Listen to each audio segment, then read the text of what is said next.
Paralympic runner Oscar Pistorius has gone on trial for the murder of his girlfriend, Riva Steenkamp, last Valentine's Day.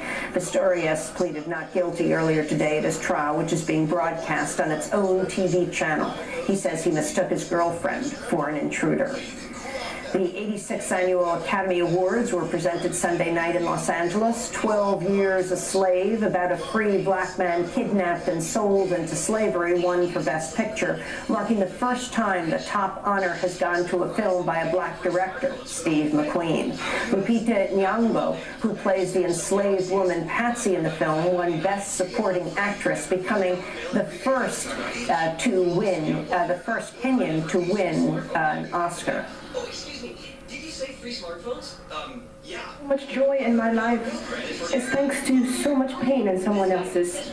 And so I want to salute the spirit of Patsy for her guidance. And for Solomon, thank you for telling her story and your own. When I look down at this golden statue, may it remind me and every little child that no matter where you're from, your dreams are valid. Thank you. Matthew McConaughey won Best Actor and Jared Leto won Best Supporting Actor for their roles in Dallas Buyers Club, a film about the difficulty of obtaining medication in the early days of the HIV/AIDS epidemic. 20 Feet from Stardom, about backup singers, won Best Documentary. And those are some of the headlines. This is Democracy Now!, democracynow.org, the War and Peace Report. I'm Amy Goodman. Russia's vowing to keep its troops in the Ukrainian region of Crimea in what has become Moscow's biggest confrontation with the West since the Cold War. Russian troops seized part of the Crimea Peninsula without firing a shot as the parliament in Moscow gave President Vladimir Putin a green light Saturday to proceed to protect Russian interests following the ouster of Ukraine's pro-Russian Prime Minister Viktor Yanukovych. Crimea houses a major Russian naval base and is the only Ukrainian region that has an ethnic Russian majority.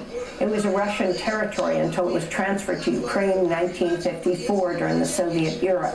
Ukraine's new Prime Minister, Arseny Yatsenyuk, said Putin had effectively declared war on his country.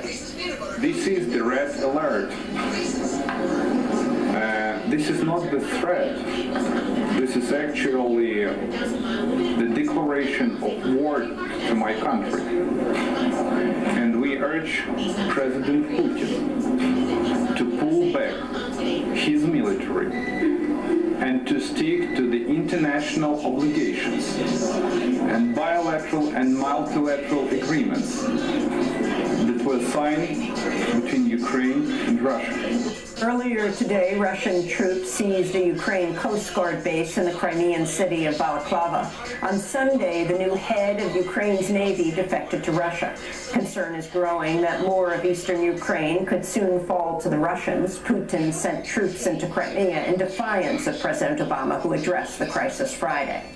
We are now deeply concerned by reports of military movements taken by the Russian Federation inside of Ukraine. Russia has a historic relationship with Ukraine, including cultural and economic ties, and a military facility in Crimea.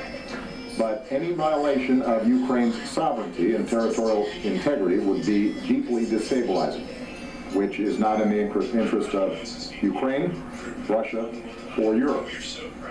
It would represent a profound interference in matters that must be determined by the Ukrainian people.